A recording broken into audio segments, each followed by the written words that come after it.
Bonsoir et bienvenue à l'émission Le droit du parole. Nous allons discuter aujourd'hui avec le politologue Stéphane Danielian. Bonjour et merci pour votre présence. Bonjour. Nicole Pachinian a signé une acte de capitulation et doit partir. Voilà ce que demandent les manifestants depuis quelques jours sur la place de la Liberté. Pourquoi le Premier ministre Nicole Pachinian doit partir et pourquoi il ne part pas? On a vécu des jours très émotionnels ce dernier temps. La société n'est pas encore prête à rationnellement analyser ce qui s'est passé. Toutefois, on doit essayer de regarder avec une tête froide et du côté sur les événements qui se sont déroulés. Il faut déjà formuler les choses correctement. Nicole Pachinian n'a pas seulement signé une acte de capitulation, c'est sa politique depuis 2 ans qui a conduit à la capitulation. Il a conduit l'Arménie à la capitulation en passant par plusieurs étapes.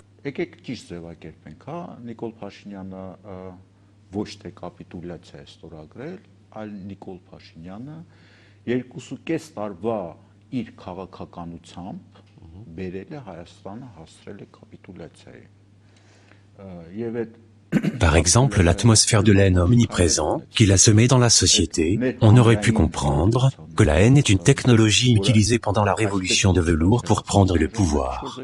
Mais après la révolution, pourquoi continues-tu propager la haine et diviser la société? Deuxièmement, il était clair qu'il y aura une guerre, et j'en suis persuadé que les services secrets des différents pays en informaient le gouvernement de l'Arménie, mais nous avons vu que nous n'avions pas été prêts à la guerre, et la responsabilité de ceci est entièrement sur le gouvernement et sur soi-disant commandant en chef Pachinian. C'était son devoir à lui d'agir et de faire ce qui est nécessaire.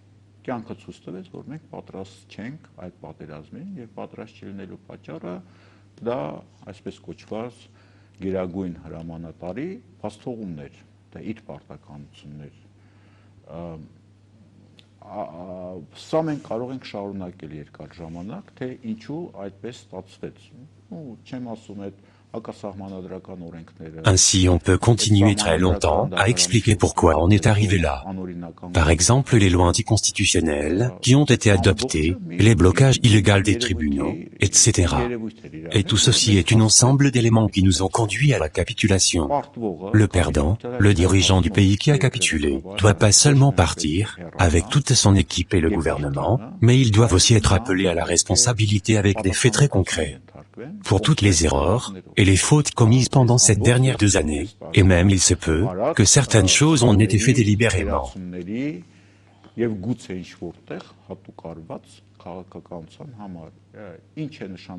Par exemple, que veut dire d'avoir détruit tout le processus de négociation avec l'Azerbaïdjan? Que veut dire d'entrer avec le président à d'un pays ennemi, donc avec Aliyev, dans des relations de animosité personnalisée? Je vous rappelle que Pachinian a annoncé que le 27 septembre, il va annoncer des informations sur Aliyev qui vont conduire à une révolution en Azerbaïdjan. Il n'a pas fait ceci parce que la guerre a déclenché le 27 septembre. Depuis 1994, quand on était des gagnants dans la guerre, aucun dirigeant d'Arménie n'a pas attaqué les dirigeants d'Azerbaïdjan de titre personnel, car il ne faut pas provoquer l'Azerbaïdjan de commencer une guerre de titre personnel. Les derniers discours que Aliyev a fait, avant la guerre, avaient un caractère personnalisé et visaient Pachinian en personne. Donc ces échanges entre les dirigeants d'Arménie et d'Azerbaïdjan ont provoqué une guerre et des milliers de morts, et ont conduit l'Arménie à la perte dans la guerre. Il faut que Pachinian et son gouvernement répondent devant la justice pour tous ces actes, pas seulement pour qu'on comprenne ce qui s'est passé, mais aussi pour que dans la future aucun dirigeant, aucun gouvernement ne pense pas qu'il peut faire des choses irresponsables et échapper à la responsabilité. Il faut que le gouvernement dans le futur prenne de leçons de ce qu'il va se passer avec Nicole Pachinian. D'accord, imaginons que Pachinian va partir. Qui va prendre le pouvoir? Avec quel gouvernement on va avoir l'affaire? Que va se passer? Que vont-ils faire avec l'accord de cessez-le-feu? Est-ce qu'ils vont sortir de cet accord et que la guerre va continuer? Autrement dire, est-ce qu'on peut annuler cet accord de cessez-le-feu? Et est-ce qu'on a besoin de l'annuler? Tout d'abord, on doit comprendre ce qui s'est déroulé. Il s'est passé un changement géopolitique majeur.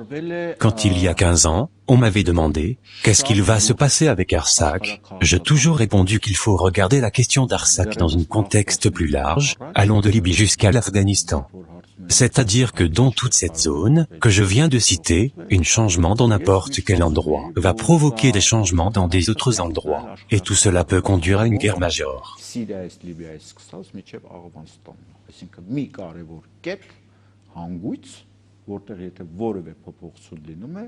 Լինում է աշխարհակարգ շղթայական ռեակցիա, եւ այդ շղթայական ռեակցիան կարող է մեծ պատերազմի բերել եւ կարող է բերել իմիջիայլուց ապագայում.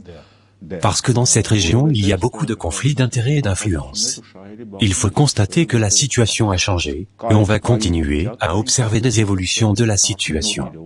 On a l'affaire avec la question de l'intégrité territoriale de l'Iran, liée à la population azérie dans la partie nord de l'Iran. Il y a la question des intérêts du monde turc, qui menace la Russie. On a l'affaire avec des forces qui sont derrière la Turquie et qui veulent via la Turquie de résoudre leurs problèmes avec la Chine, la Russie et l'Iran.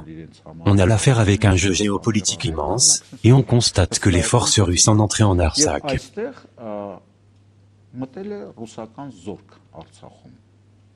Des questions se posent.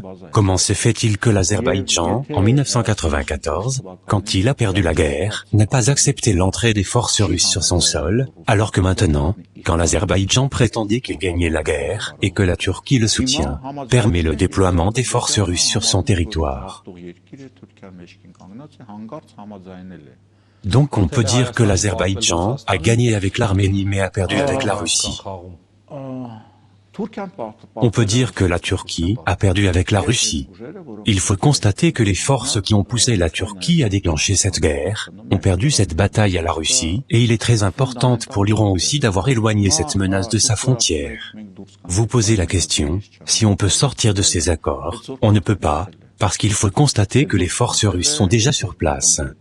De toute évidence, il y aura une autre base militaire qui va être déployée dans les environs de Goriz ou de Megri. Une route va être ouverte qui va lier l'Azerbaïdjan et Nakhitchevan et cette route sera sous contrôle russe. Ça va être comme un tuyau, la Russie va l'ouvrir ou fermer quand elle le voudra. S'il y aura l'ouverture de chemins de fer et des trains vont circuler, très probablement les douanières russes vont contrôler ces trains y compris sur le territoire de Nakhitchevan.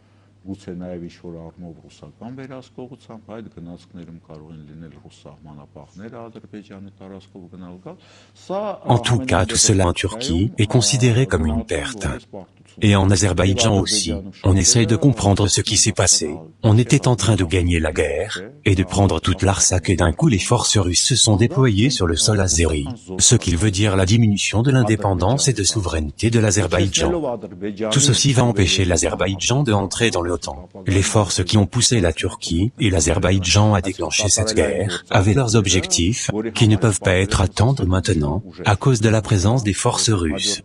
Il faut comprendre que ces forces, qui ont poussé la Turquie et l'Azerbaïdjan à déclencher la guerre, avaient pour l'objectif de prochainement s'emparer d'une partie de l'Arménie propre, notamment de Syunik et de déclencher un processus à caractère mondial, et tout cela a été stoppé par la présence des forces russes. Donc je ne vois pas comment actuellement, l'Arménie peut sortir de ces accords de cessez-le-feu, mais, si on a un gouvernement capable et intelligent, dans les accords de cessez-le-feu il y a des points, autour desquels on peut entamer des négociations. Il y a un point dans l'accord qui dit que le Karabakh doit être rendu avant le 15 novembre, et il y a un point qui dit que les réfugiés récemment déplacés doivent rentrer chez eux, sans toutefois indiquer les délais. On pourra par exemple demander que les réfugiés rentrent dans leur lieu d'habitation, notamment leur région d'Adrou, avant qu'on cédera la Karabakh. Ainsi on va gagner du temps pour rendre le Karabakh, et de l'autre côté on va obliger de rendre l'Adrou. Autrement dit, il y a un point qui indique de rendre certains territoires aux Azéris, mais il y a un autre point qui dit que les réfugiés doivent rentrer chez eux, notamment à Adrou et dans d'autres parties de l'Artsakh. Si on a un gouvernement capable, on peut négocier en disant que l'on va rendre le Karabakh quand les réfugiés arméniens rentreront chez eux. Ainsi les forces de maintien de paix russes seront déployées dans les autres régions de l'Artsakh, notamment dans la région de Adrou, Martouni, etc. Ainsi on pourra démarrer un nouveau processus politique. Mais pour cela on a besoin de nouveaux gouvernements. Presque tous les passages de cet accord sont négociables et nécessitant des clarifications, donc un nouveau processus de négociation peut être lancé. Par exemple, est-ce que l'Artsakh aura ses propres forces militaires ou pas? Il n'y a rien de concret sur cette question, et parce qu'il n'y a pas de réponse concrète sur ce sujet on peut négocier. D'ailleurs, les soldats arméniens restent toujours en Artsakh. Une autre question, est-ce que l'Artsakh aura sa propre police ou pas? Est-ce qu'on va déployer une BRAC aux Azeris ou pas? Qui va prélever les impôts, les Arméniens ou les Azeris? En quelle langue les impôts seront prélevés? Il y a beaucoup de questions sur lesquelles il n'y a pas de réponse dans les accords de cessez-le-feu. Et ces questions soulèvent de la question de souveraineté de l'Artsakh, et ces questions sont des objets de négociation futures. Maintenant on a besoin, en Arménie, d'un gouvernement qui va s'occuper de ces questions-là, à négocier des meilleures conditions, alors que Nicole Pachinian continue aujourd'hui de propager la haine entre les Arméniens, et uniquement se battre pour maintenir son pouvoir. C'est la seule raison pour laquelle Pachinian doit partir. Pachinian, c'est un politicien perdant. Il a reçu il y a 2 ans toute la confiance du peuple, et tout cet immense territoire autour de l'Artsakh, et il a tout perdu. Il a perdu les terres, il n'a pas réalisé aucune réforme. On a vu comment pendant 2 ans et demi Pachinian a discrédité l'armée. Les institutions de l'État ne fonctionnent pas. Comment comprendre les déclarations de chefs d'État qui demandent à différents partis politiques et organisations de former leur propre bataillon et aller faire la guerre avec un ennemi qui se bat avec des moyens d'une guerre de 5e génération, où ce sont les généraux turcs qui font la guerre?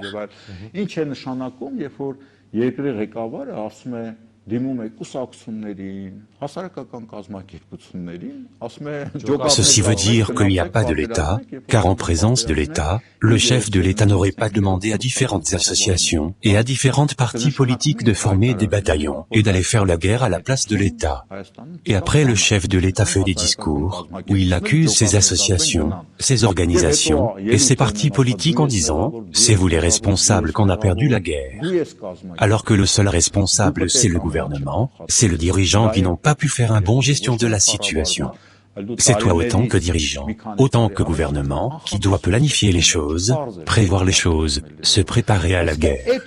C'était clair qu'il y aura la guerre. Que as-tu fait pour prévenir la guerre, pour se préparer à la guerre?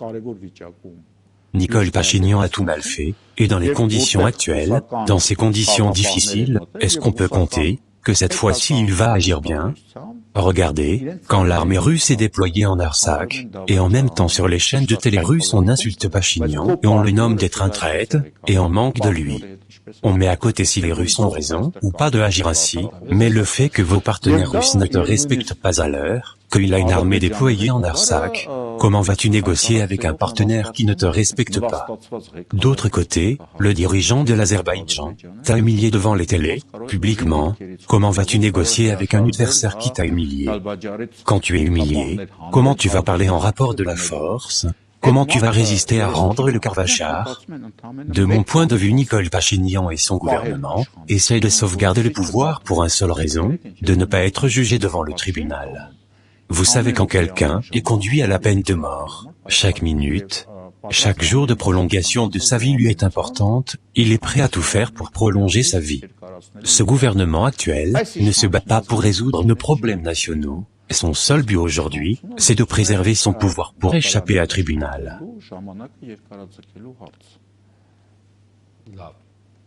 Le gouvernement essaie de présenter les manifestants qui exigent le départ de Pachinian d'être des manifestants anti-russes.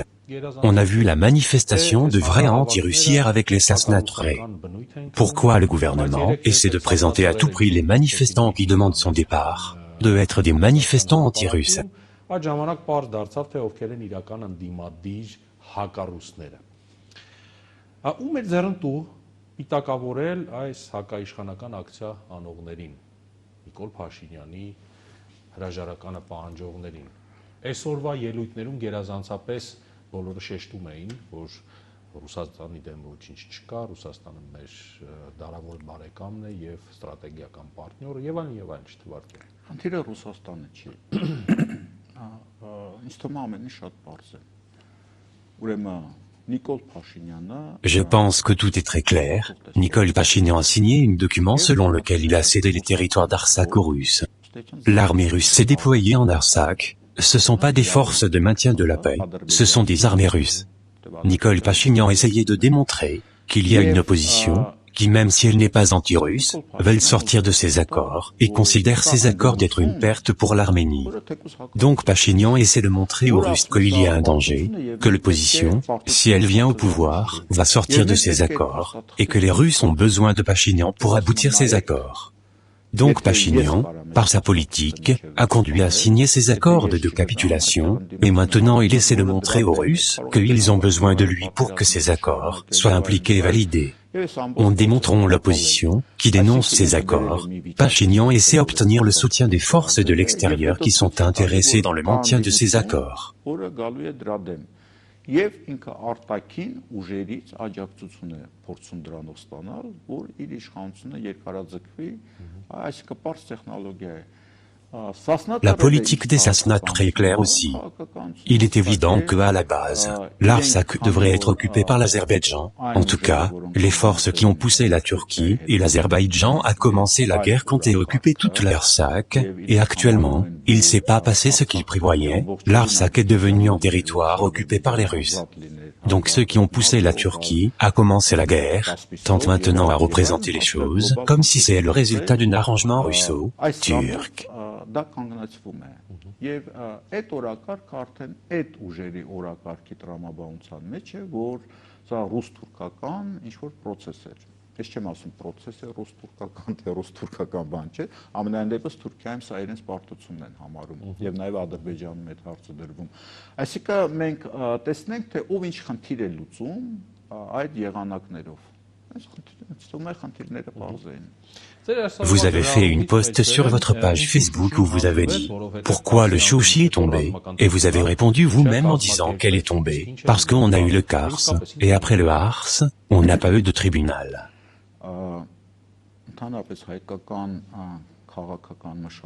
Généralement, il s'est établi en Arménie une tradition politique, où les politiciens, les responsables politiques, ne portent pas de responsabilité pour ce qu'ils disent et ce qu'ils font. Cette tradition d'irresponsabilité ne concerne pas que les 30 dernières années de l'histoire de l'Arménie, mais il se réfère aussi à l'histoire de la Première République. On a vu les falsifications électorales qui ont commencé à partir de 1995, 1996, puis les gouvernements sont changés respectivement, mais personne n'a pas été rappelé à la responsabilité. Donc quand chaque fois les gouvernements échappent à la responsabilité, cela ouvre le chemin pour de nouveaux crimes, et à chaque fois les gouvernements respectifs essaient de transmettre le pouvoir à celui qui va donner des garanties de son intouchabilité. Դա ճանապարհ է բացում, որ հաջորդ իշխանությունը նույնպես սա կարող է անել եւ հաջորդ իշխանությունը փոխանցում է այնպիսի ուժի, որը իրան գարանտիաներ տա, որը իրան տալիս է երաշխիքներ, հա, այսինքն գրված է ամբողջ իմաստեսեր եւ այս տրամաբանության մեջ տրիբունալ, թե ինչի մենք պարտություն կրեցինք, որովհետեւ այդ պատերազմը շատ կասկածելի պահեր կա եւ այն տպավորություն կա, որ ամեն ինչ որ կառավարվող գործընթաց։ C'est pour ça que j'ai dit qu'il y a besoin d'une tribunal, parce qu'il y a beaucoup de questions qui indiquent que cette guerre est une guerre arrangée, que cette guerre dès le début jusqu'à la fin était conçue pour conduire à la perte de l'Arménie. En tout cas, on a une impression que c'était une guerre arrangée. Et d'ailleurs, Nicole Pachinian a indiqué que si j'aurais rendu les territoires sans avoir fait une guerre, on m'aurait accusé de trahison. C'est pour cela qu'on a consacré ces plusieurs milliers de vies, pour vous dire que voilà, on aurait pu échapper ces victimes, mais vous étiez pas d'accord de rendre les terres sans la guerre, et voilà le résultat. On observe ce genre de choses pendant les guerres israélo-arabes dans les années 1970, quand on a l'impression que les choses ont été décidées dès le départ. Quand par exemple une simple formation des chars a pénétré le péninsule du Sinaï et les Égyptiens pouvaient couper leur route et les détruire, mais ils n'ont rien fait. C'est-à-dire, vous voulez attendre un résultat, mais vous pouvez pas le faire avec des moyens politiques, donc vous générez une guerre arrangée, et vous aménagez un résultat pour vos souhaitables.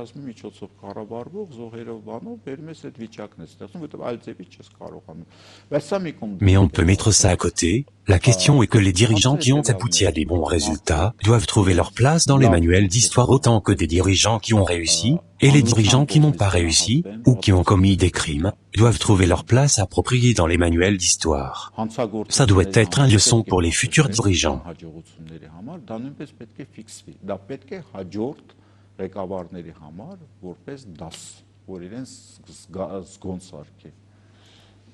D'accord, pour résumer, est-il possible d'avoir un renouveau dans la situation actuelle? Այս ամենից հետո հնարավոր է եւ որքան ժամանակ անց։ Որտեղ այսօր մարդիկ ճզմված, ընկճված, Բնական է մարդիկ ճզված են, ընկճված են։ Évidemment, les gens sont déprimés et opprimés. Mais je suis convaincu qu'un renouveau est possible, et malgré le fait qu'on a vécu en tragédie, s'agit de ces vies humaines qu'on a perdues, et ces territoires qu'on a perdus, mais chaque crise ouvre des nouvelles possibilités.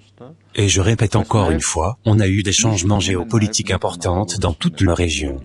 S'agit des changements qui sont un caractère global, et qui se limitent pas à Artsakh. Donc il y a des risques, mais il y a aussi des nouvelles possibilités qui apparaissent. On a la possibilité de récupérer la Drou. On pourra dans le futur de résoudre la question du statut de l'Artsakh.